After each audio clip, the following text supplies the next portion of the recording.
it was her birthday.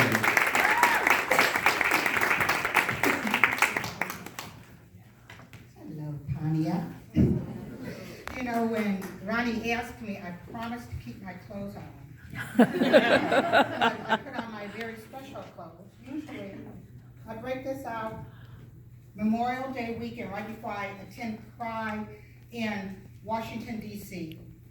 I put it up after Labor Day weekend, having come back from Atlanta for a Pride.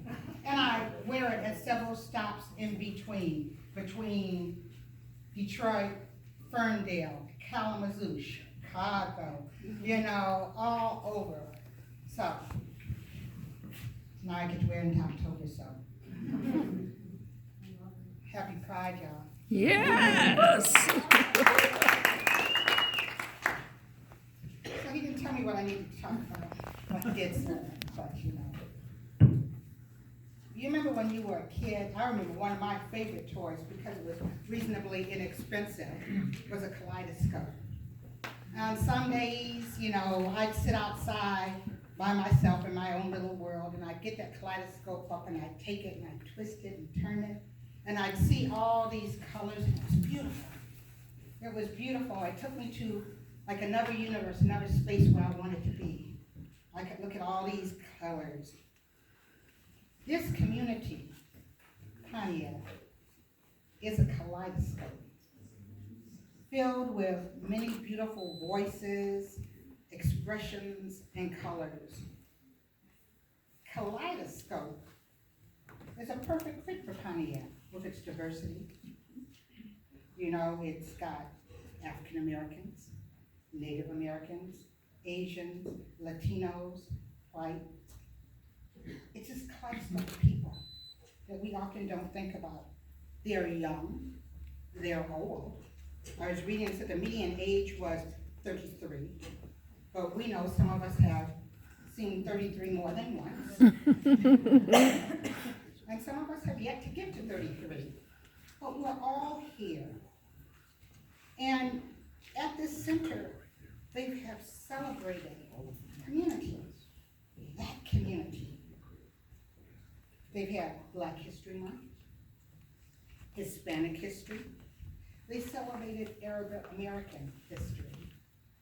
When I came here the other day, they had drums up here to celebrate that drumming history and tale.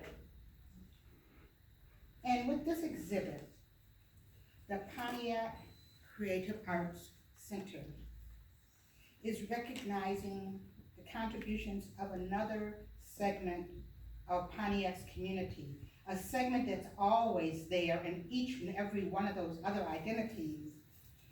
It's the LGBTQIA community. And if I was in Canada, I would add 2. I learned that. 2 is for Two-Spirit. We have people here, not just from Michigan, not from Southeast Michigan, but across the state and across the country, sharing their art, their view. And you know, celebrating one doesn't diminish the other. And in these days, it's so important for us to remember that lifting up another person, someone who's different from us, doesn't pull us down. We're stronger together.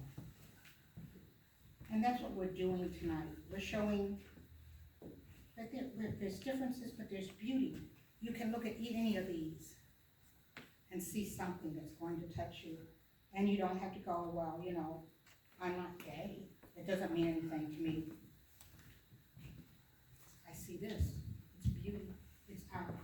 And throughout rebellion, throughout revolution, throughout change, art has been a linchpin to help us all move more towards our humanity. It's really fitting that this takes the same place, that this exhibit takes place the same year as we celebrate the 50th anniversary of Stonewall. When Stonewall took place in 1969, this space was 5 years old as a creative arts. It was 5 years old. we probably weren't even thinking about it. I talked to people from across the state and they're like, I wasn't thinking about New York, I was trying to make it here. But we have made it here. Stonewall may have seemed like a spontaneous spark, but there's been discontent and anger in the LGBTQ community long before that date. But there had also been artists, there had been writers, there had been poets, there have been thinkers in the LGBTQ community who kept their brilliance hidden before Stonewall. The Stonewall uprising was just a tipping point for the gay liberation movement in this country. And although it's widely considered to constitute the most pivotal event leading to the modern fight for LGBTQ rights, it was one of those things, there was something in the air in 1969. If you were black, you were going around the street saying, say it loud, I'm black and I'm proud. If you were a woman, you were saying, I am a woman, hear me roar. And it was our time to come out and say, we are here and we are queer. And we are part of each and every community. It was a spark that ignited a flame that opened the doors for members of this community to live authentically. That spark fanned the smoldering embers of our voices in all areas, from politics to the arts, and it grew into flames of activism and expression that we see on display here tonight.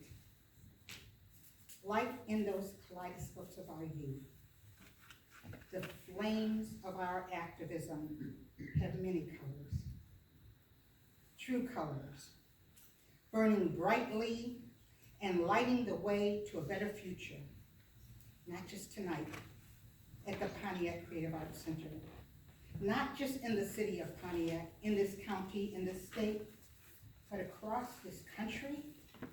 And as we stand for who we are and live authentically and bring our best selves to the table, to the conversation, we're changing the world.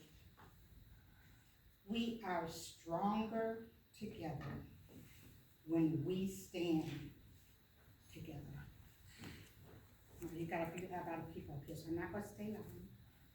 But since this is an art exhibit, and arts come in many forms, I'd like to close with a bit of poetry. And I wrote it about some things, but actually it has come to be something that I do in many LGBTQ spaces. It's my prayer for true colors.